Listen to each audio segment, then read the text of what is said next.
Hello, listeners. I'm Timstradamus, and welcome back to another Hump Day. Joining me, as always, is my talented and beautiful co-host, this Voyse. Good morning, Timstradamus, and welcome to all of our listeners. Well, I know you're a little particular on your microphone, so I decided to find a Thanksgiving joke that involved it. Just so that every listener is aware, Timstradamus hates bumping into his mic. Why did the turkey bring a microphone? Because he wanted his new rap name to be the Gobble Gobble Heard Around the World. I don't know.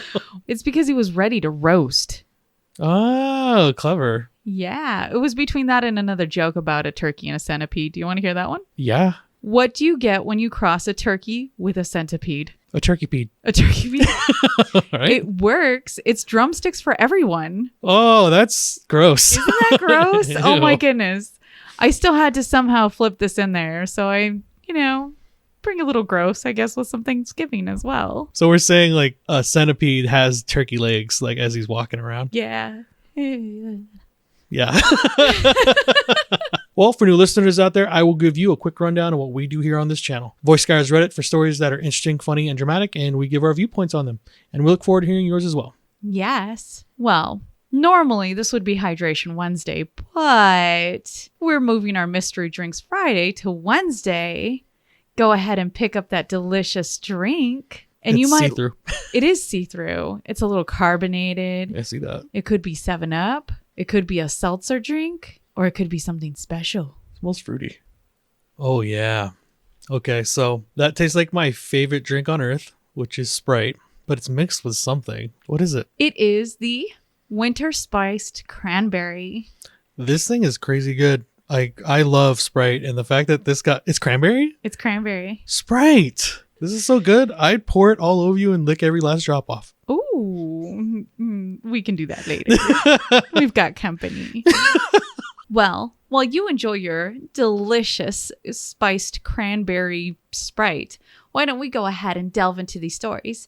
For any listeners wanting to follow along, all story links are in the description below. For our first story, am I the a-hole for explaining what a gift is to my wife? Last year for my birthday, my wife gave me a present. I opened it up and it was a puzzle. I was told to put it together, which I did, and it had a vague London scene on it. Then I was told to flip the entire puzzle over and saw that the back of the puzzle had the word surprise written on it. I didn't really understand where this was going, but my wife then told me that she was taking me to see my favorite football team play in London. I was pretty blown away by this, so I asked when we were going. She told me she didn't know my schedule, so she hadn't booked anything. I asked her if she had talked to a travel agent or if she had saved any money to do this. I'm the only one that works in our house. No, she said. I just figured you would book it. Here we are, a year and a half later, and I have been unable to take time off. And I've also been unable to come up with expendable income to buy tickets for both of us to travel to England and attend the match from America and provide childcare for our 5 kids while we watch a game. And every once in a while, she brings up the fact how disappointed she is that I have not appreciated her gift. I finally turned to her and explained to her what a gift was and how her giving me permission to do something that I want to do but can't afford to do with the stipulation that I arrange all the travel and expenses was not an actual gift. Now she's offended and hurt that I don't appreciate the gift that she has given me. Am I the a-hole? Absolutely you are. Not. You didn't let me continue. Wow. He is definitely not an a-hole. What interesting move for your wife to have made, though, because she not only, she's gaslighting you. I 100% believe that she's gaslighting you because she's sitting there going, I'm so hurt that you can't appreciate my gift. Yeah, who does that? That's the most cold and calculated way of doing that type of gifting. I'm going to go see my favorite team play. Did you get the tickets, the flight? You have everything planned for us? No, you're supposed to do it all. How heartbreaking would that be when it's supposed to be a gift that you have to do all the legwork for? I would scorch this earth if you did something like that. And I would expect you to. I would be just, when you see anger from inside out. Yeah. And he just goes on fire and walks around. That would be me. They have 5 children together. I don't know how old they are. But doesn't say.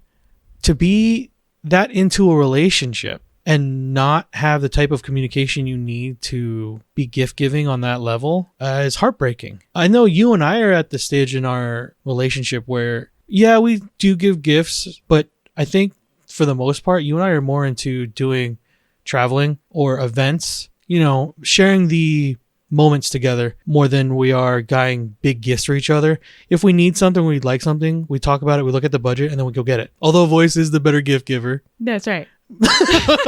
My flame of the West. It is a fun notion to have been like, I'm going to give him this, but it almost feels like it was a cop-out. She doesn't have a job to even save for this trip. You have 5 kids. So in my mind, everything comes down to logistics. And this is the accounting person in me. My first thought was, there's only one income, someone's not working, and you have 5 kids. How? Yep. That's very tough. Just the paying for the childcare during that trip would be insane. It's not that, and nor do I want people to feel as if they're being judged, but the way that our OP has clearly put it out there is they don't have time for anything else. It is literally just our OP working and trying to take care of the family financially. It's expensive to have 1 kid nowadays. Yep. To have 5, in my mind, those expenses would be so jarring. And don't get me wrong, daycare is expensive all the way around. A lot of the time when a kid gets older and they go to school and they can kind of just hold themselves just a little bit more accountable, you're not talking a 5, 6, or 7-year-old. You're talking about a 14, 15, 16-year-old where you've been able to give them more responsibilities. I think the thing that upsets me here is I love, at least when you have big gifts, that couples oftentimes will talk about it. Yeah. Hey, I want to do this thing. I would like for us to plan it because this is what I'd like to do for you. But to hold it over someone's head on something that hasn't even been delivered. Whether or not you have money, it's the thought. It truly is the thought. And here was, I have thought about it. You just do the rest of the thinking, all the hard part of that. We've gone on several trips, but you and I have made sure to plan everything together to make sure it's what we wanted and we were doing it within the budgets. Correct. That sounds like a bad gift giver. I'm not going to call her a bad partner because I don't know the rest of their dynamics, but hopefully the rest of the relationship isn't like that. OP, you're definitely not the a-hole. The consensus on Reddit is that our OP's not the a-hole. A lot of Redditors were upset by this whole notion of an idea being a gift for someone. And there was a lot of jokes going around saying the greatest gift of all was given. The gift of imagination. I'm going to pass that around this Christmas. So everybody lives their life different. The thing is, when you say you're going to do something, you should actually plan to do it. Your gift shouldn't be the idea, the notion, or the imagination that you could potentially do it. I would be so bummed. They're correct. It's definitely the gift of imagination. But this reminds me, we actually have an announcement for our Patreon at the end of the video. Yes, we do. So stay tuned. Or fast forward, get what you want and leave. Whichever you like. We can't control you. Stay. Well, let's go on to our next story and see what you think about a blind date. Am I the a-hole for walking out on a blind date my friends set up 2 weeks after my husband died? I just really need some clarity on this situation. I, 23 female, lost my husband, 25 male, weeks ago to a car accident. He was the love of my life, and I'm still not used to waking up without him every day. We have big plans for our future, and it all came crashing down in a heartbeat. We met on his uncle's farm. He was a farm hand, and it was love at first sight for me. I'm also 4 months pregnant, but I haven't told anyone. I was planning on telling my friend when I was feeling better. My best friend, Leah, 24 female, has been my shoulder to cry on during this time. She helped me with his funeral and anything else I needed, as I'm no contact with my bio family. Story for another time. She is currently dating Barry, 24 male. They usually hang out in a trio with Liam, 24 male. When I first met Liam, he hit on me hard, tried everything, as in would try and compare himself with my husband, say weird things like our kids would be cuter than if you had kids with my husband. He also made weird comments like I need a city boy and would motion himself when I'm a country girl through and through. I typically would shut him down or ignore him, but I would always get dirty looks from Barry. Skip to Sunday night. I got a message from Leah begging me to come to dinner with her because she wanted to treat me as I had been through a lot in the last couple of weeks. Feeling not so shit about myself, I decided to go. When I arrived, she wasn't there, so I texted her asking how long she would be, and she told me 5 minutes. She's just running late and is around the corner. So I sat down and ordered a drink. Now 5 minutes comes, and she's still not there. So I gave her the benefit of the doubt and waited another 5. When I'm about to call her, Liam comes rushing over and gives his apologies for being late. I asked him what he's doing here, because I'm waiting for Leah and it has 2 chair tables. He smiles at me and grabs my hand. I ripped it off of him and he says, "Oh, I asked Leah to set us up now that husband's name isn't a problem. We can finally get to know each other."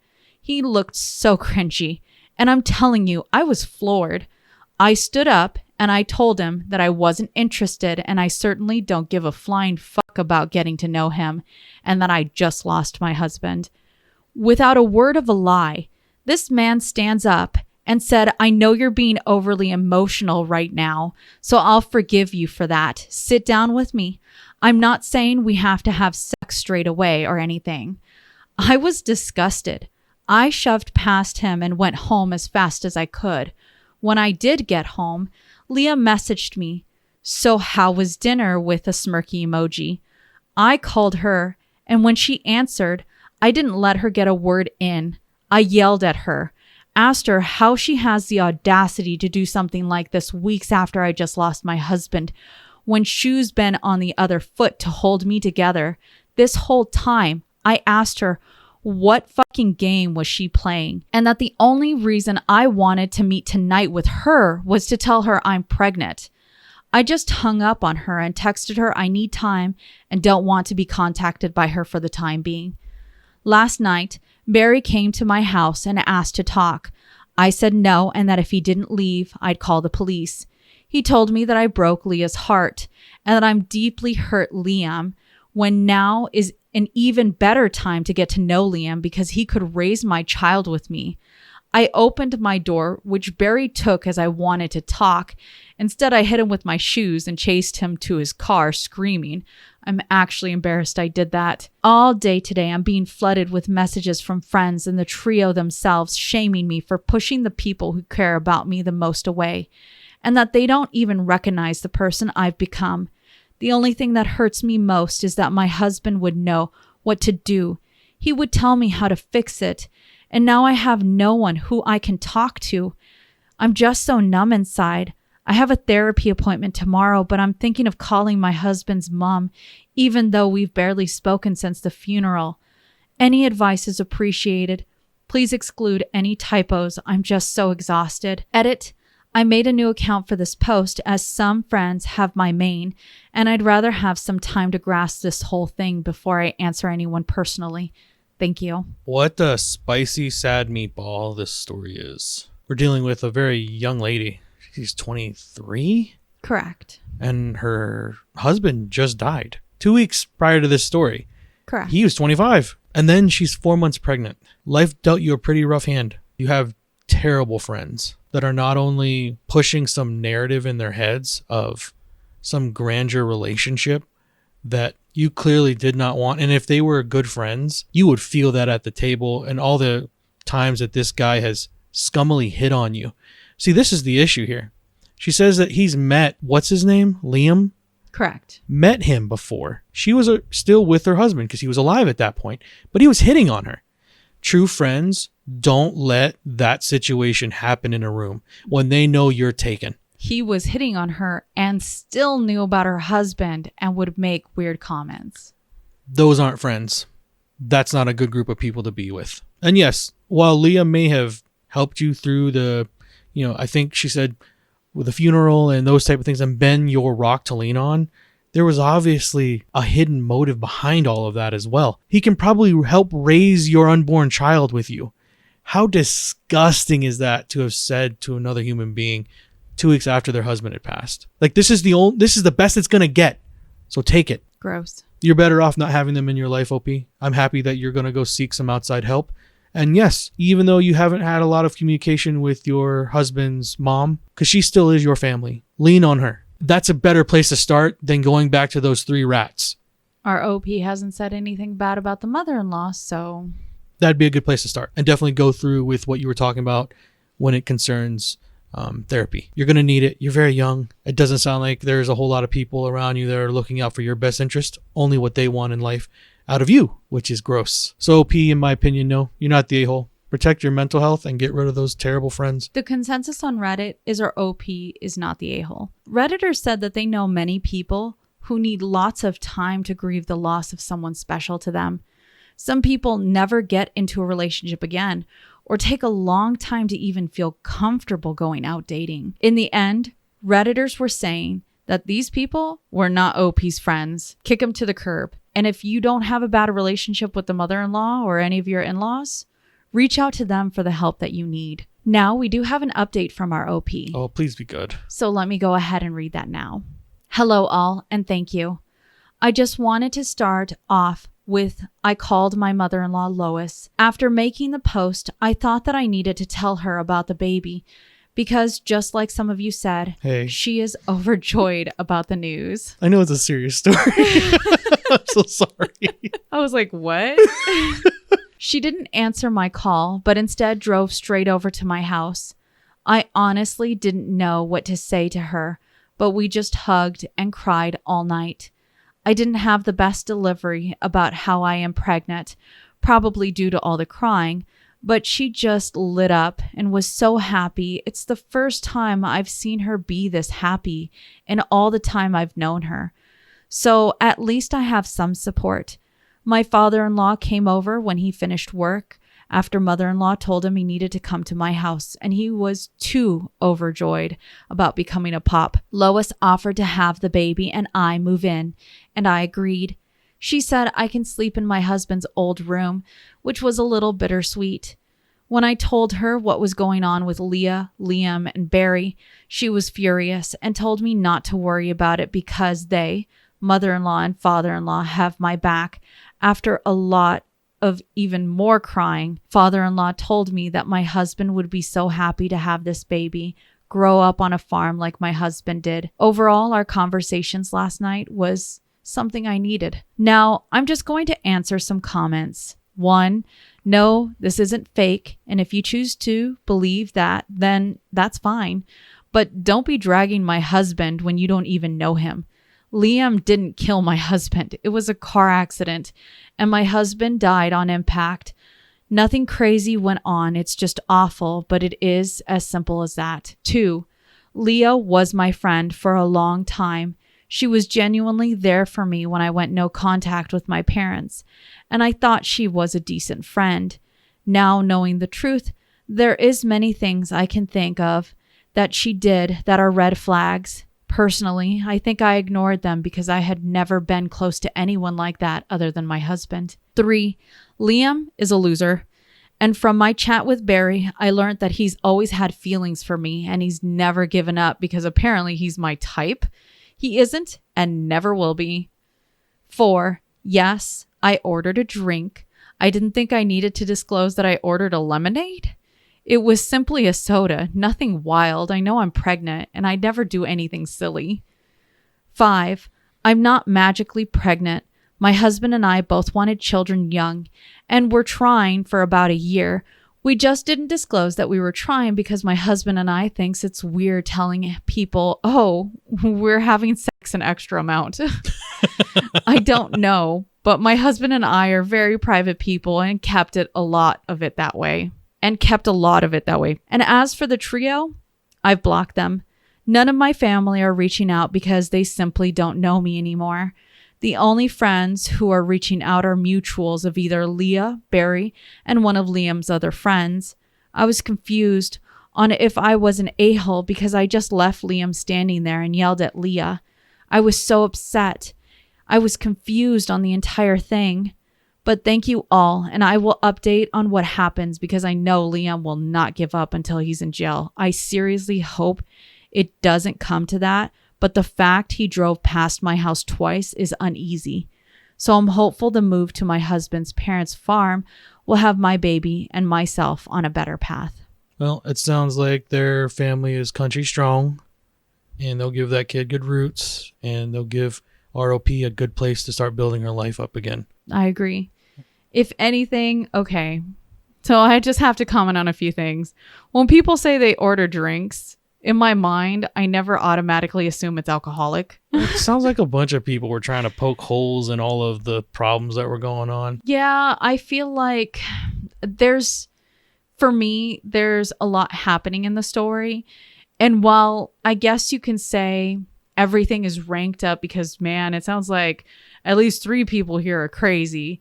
If you have Leah, who's trying to set you up with someone 2 weeks after another person's death. You have Liam, who's trying to hit on a widow. And then you have Barry, who's trying to guilt her into getting, I don't know, a sugar daddy, essentially, because he wants to fulfill his friend's dream of the girl that he wants. It's very weird. My heart really does go out to our OP. It's not easy being a single parent, knowing that she's got in-laws that are actually there to help and support. It's a blessing. I wish OP and their child the absolute best. Just know it's not going to be an easy journey, but damn, it's going to be worth it. Well, let's go on to our next story. And we went from one manipulating relationship. Let's see what you think about this next manipulating relationship. Am I the a-hole for telling dad in front of everyone that I don't want to date family friend's son because I think he's manipulating me with his anxiety? I am on the spectrum, so it's hard for me to tell. My older sister is diagnosed with anxiety. I know anxiety can come in different forms, but I believe, and my sister as well, that someone is using their anxiety to manipulate me. I am a girl.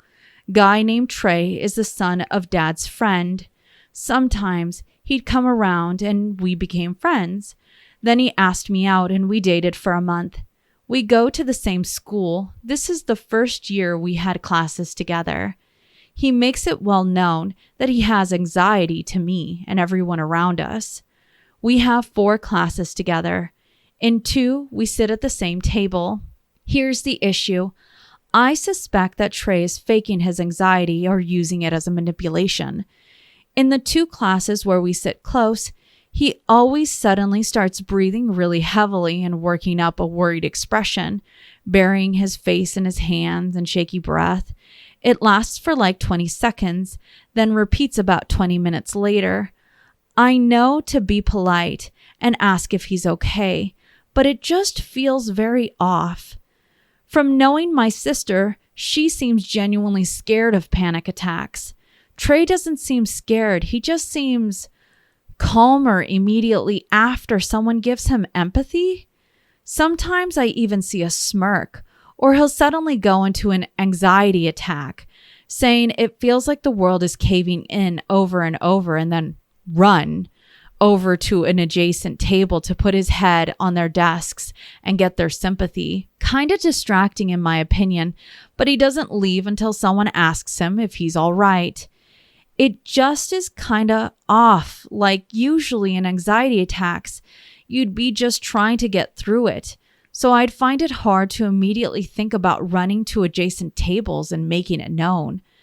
I thought most people don't want others to know when these panic attacks happen. He keeps doing it more and more. It's like a daily occurrence by now.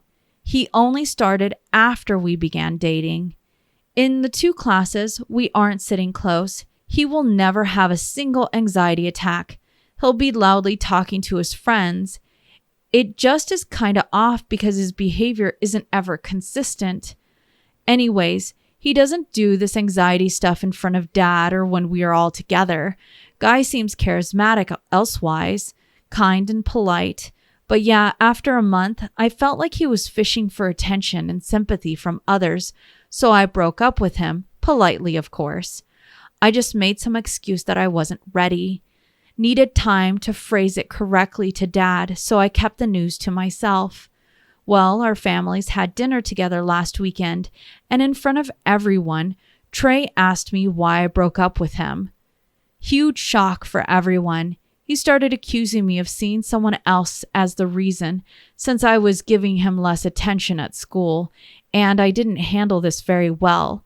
But I was embarrassed and mad and impulsively said that it was because he was a dramatic person and manipulating others with his anxiety.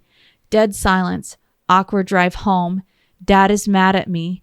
Other family is mad at me too. Am I the a-hole for having this opinion? And am I the a-hole for my actions? 'Tis peak. M'lord. How old is OP? Because it sounds like we're still in grade school. I would say a teenager. Okay. As a father, if that situation happened at the table and someone is calling my daughter out about how they broke up with him in front of the family, in my mind, I would think he was asking for that. If you're going to bring up something so personal that needed to be between two people, you better be ready to share that with the rest of us. That was the outcome of that action. I'll be frank, I would shut that shit down. But you are very correct. Although I'd be like, wait. Let's hear it. And then... Because if you're going to invite us to the party, I'm here to party. After that, then yes, you're like, well, now you've heard what my daughter said. We'll see you later. Can I take that to go? Because I'm hungry. You make me not eat before we go to friends' houses for food. That's because I want you to have a good appetite. So I would be taking it. But anyway, my next reaction to that with our daughter would not be to berate her or take sides. That's not our place. She gave her frank answer. She assessed the situation and she moved on with her life. That's on him for wanting to grab more attention or to force her back into the relationship. I'm not certain of the play with doing that at the table, but she's saying he's manipulative. His accusations that she's seeing someone else because she's giving him less attention at school. I forgot about that part. That's really interesting. Trying to do a power play. Shame her. Slut shame her, essentially, is what we're talking about. Yeah, you're very right. So in my opinion, OP, no. Given all of those facts, you are 100% not an a-hole. He wanted that smoke. So the consensus on Reddit is our OP's not the a-hole. For Redditors, our OP has the freedom to choose the relationship they want to be in. And if they are getting red flags that make them uncomfortable, that's more of a reason to walk away. However, it wasn't OP that started all the drama. It was OP's ex. Yep. Now, I have to say, ooh, this fired me up because many, and I think this is one of those situations when you have families that are so entwined together that you start potentially dating people that you know. It can get very messy when you have breakups. You feel as if your family has to pick a side. You feel as if people you know have to pick a side. It's one of the reasons why when you have huge mutual friends that you've known for a very long time, when you start potentially relationships with each other, just to be aware that should that relationship not last, and depending on how you decide to break it off, could impact those friendships and even family. That's just my warning when it comes to that. Now, it sounds like our OP tried.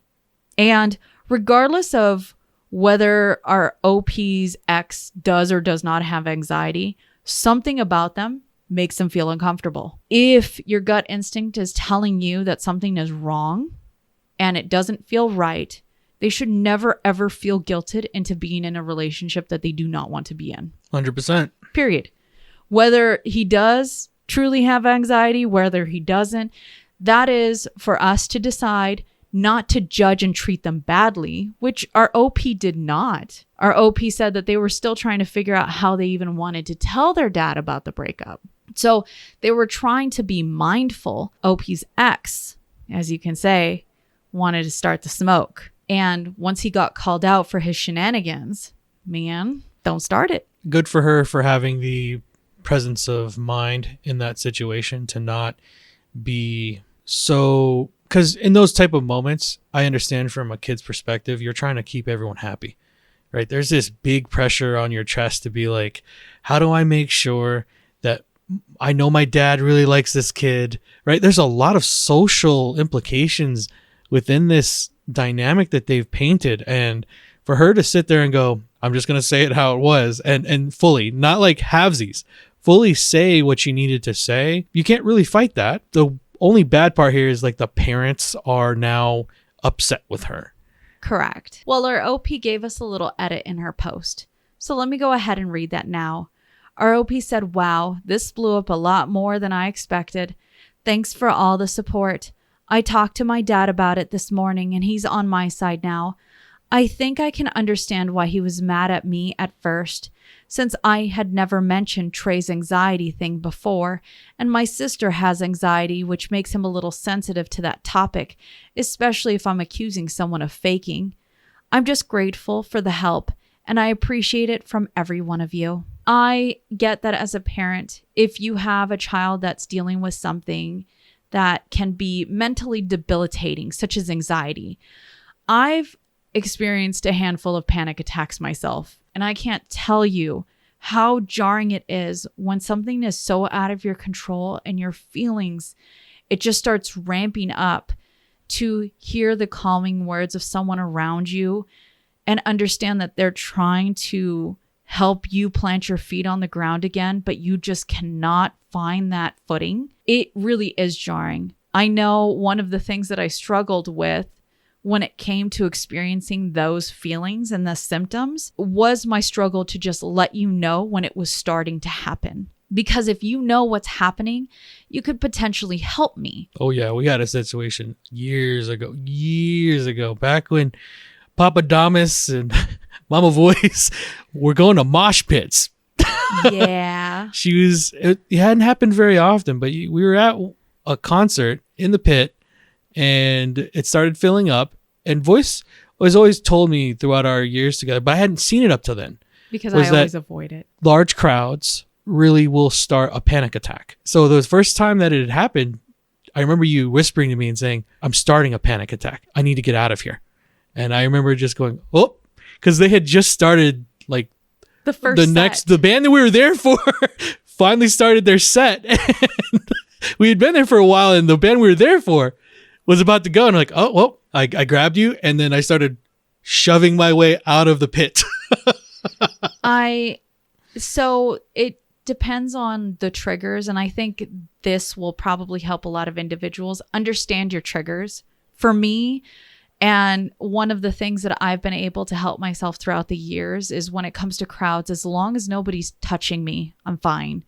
It will make me uncomfortable. And a lot of the times I will go on the outskirts of things because I don't want people. I know my trigger is the moment that people touch me.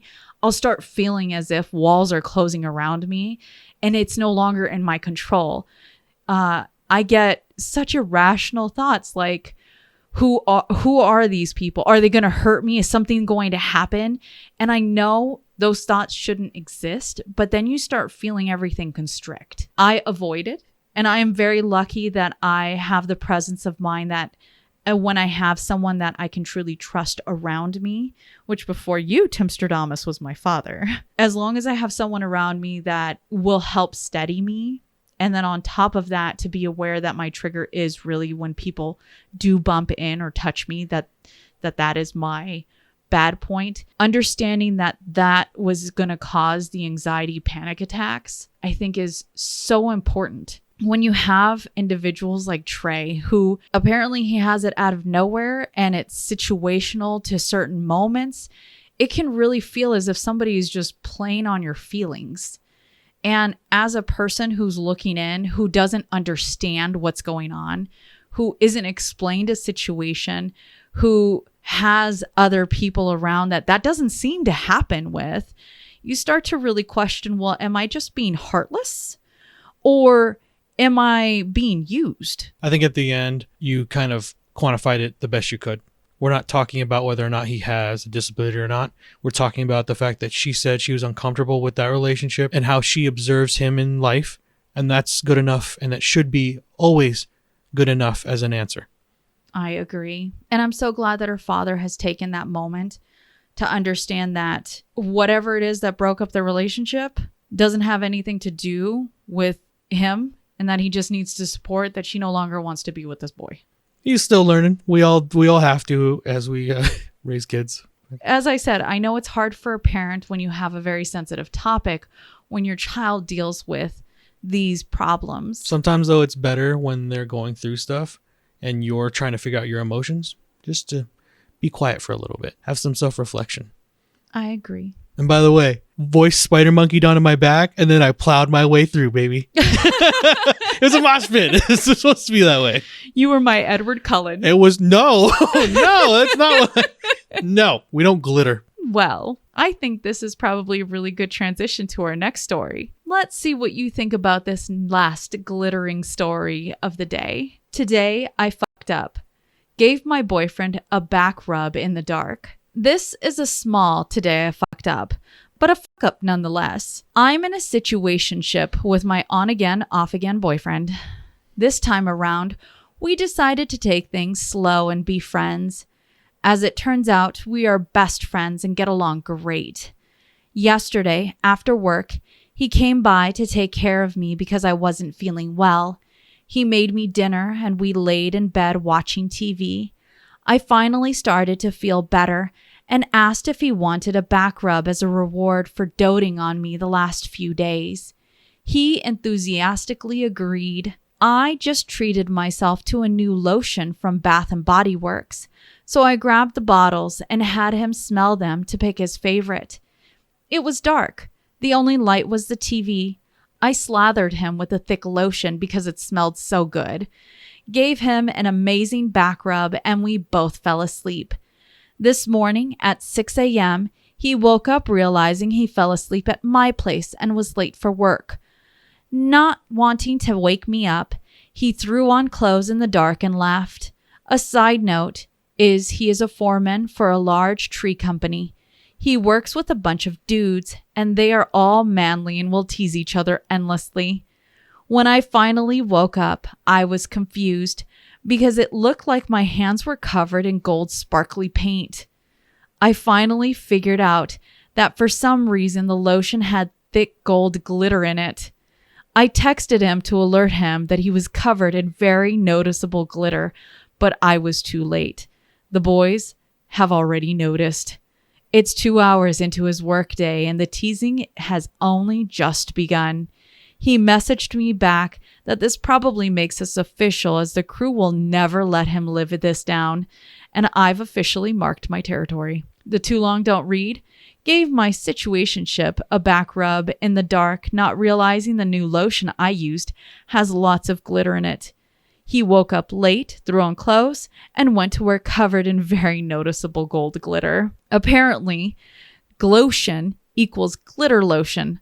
I'm not mad. It smells so good. And another edit. Rip my inbox. I posted this expecting no views and here we are. I just got home from work and my situationship just arrived for dinner. Because where and who else would we eat with? We had a good discussion about it all. Thank you, Reddit, for bringing the obvious to our attention. So anyway, I'd like to introduce my boyfriend, who is no longer my situationship, to the internet. So say hi to Mike and please be nice. He doesn't do Reddit yet. Hi, Mike. And they actually posted a really cute couple's picture. Let me show you. Oh, they actually have a picture? They actually have a picture. Oh, they're a cute couple. I'm so excited for them. Yeah. What a fantastic story. Now you get to be covered in glitter and you're official. And once again, Edward Cullen. It's weird how that story ended up. Spider monkey glitter. Yeah, it all worked out. That was not planned. It was not. But I thought since you went ahead and said spider monkey and it reminded me so much of the movie, I might as well transition it over. Everything happens for a reason. It does. I love it. Cute story. It sounds like our OP has the same taste in Bed Bath and Beyond stuff as Voyse does. Bed Bath and Body Works. Oh, sorry. It's or actually, sorry, Bath and Body Works. You see, that's So how well I wrong. know of it. Voyse loves that place. Although right now, being pregnant, I cannot stand the smell of most Anything. things. Whenever we go for our evening walks, oh my goodness, people cooking is a hit and miss. Yeah, our neighborhood's interesting. We always get smells of like every cuisine. And yeah, she has not been a fan. What was our last story? That was our last story. You had some good stories today. Thank you. Different relationships, but understanding what those relationships mean to you. And I think knowing when to walk away is probably one of the most difficult things. It's something we have to learn as we go on. Would you be upset if I gave you the gift of imagination? That is, ooh! Well, as our stories come to a close, don't forget, you've seen the world what you carry in your heart. If you've enjoyed listening to us read and talk about today's stories, please rate, subscribe, and hit that little bell so that you can get notifications of when new stories come out. And they always come out on Mondays and Wednesdays. We also have our Damas After Dark episodes on our Patreon, which are on Saturdays. And we would love to thank all of our Teatreons for your continued support. Yes, we love and appreciate every single one of y'all. And that reminds me of our announcement. Oh yeah, announcement. Woo! For this year, we're going to be sending out all of our Teatreons Christmas e-cards. So check your inbox because that would be coming sometime in December. Yes. It's just our special way of giving our Yuletide love to you guys. We thought about doing a physical card, but the logistics of that started compounding. You know, you got to get people's addresses and then it becomes a whole thing after that. And it would be very expensive when we're trying to expect a baby. So we're also like, do people even want to give addresses? You know, it becomes like a safety thing. So e-cards seem like the easier route to take for Christmas, but. And yeah. I am so excited. And then who knows, maybe a weird picture of me. Possibly. There's always got to be a weird picture of Timstradamus somewhere. I make sure it's everywhere. Timstradamus. And as always, listeners, we look forward to hearing your opinions in the comments below. What did you think about the stories today? The gift of imagination. Yeah, that's all I've been hearing. That's going to haunt me. So before we hop off here, we finally found something that Voyse has been craving through this pregnancy. Yes. She has not. It's not happened. Not like this. This is different. And we found it. It's plain Kellogg's and chocolate milk. That's what she craves. I want it so often. I want huge bowls of it. The crunchiness. Oh, so good. I tried it and I'm not a fan of chocolate milk inside of my cereal, but to each their own. I finished all the chocolate milk. Yeah, we gotta go get some more. And remember, if you post it, maybe we'll see it on the internet. Have a good rest of your week, everyone, and we will catch you back here on Monday. Yes, bright and shiny.